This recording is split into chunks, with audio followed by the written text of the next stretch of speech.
So last year, there was a new group of drug called SGLT2 inhibitors, which came into market.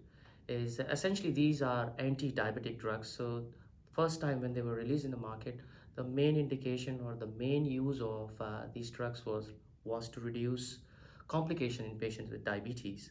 But with passage of time, we found that they may have additional beneficial actions in patients with heart failure or patient with heart disease.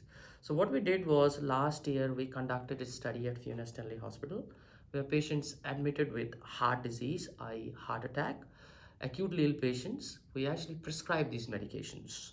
What we found that 3 months later, when we brought these patients back for ultrasound examination of heart, also known as echocardiogram, we showed significant improvement in their heart function, especially relaxation of the heart.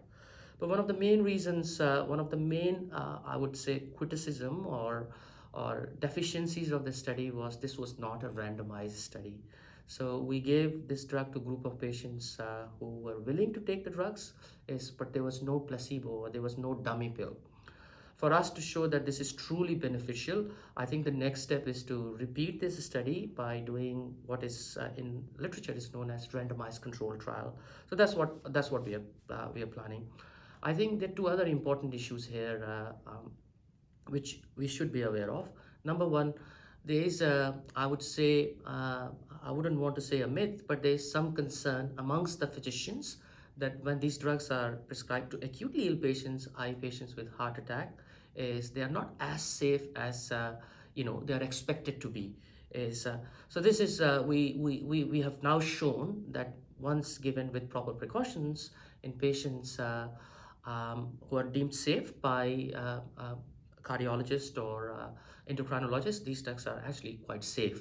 So, and our last study was the first study conducted anywhere in the world. So this is the obvious next step.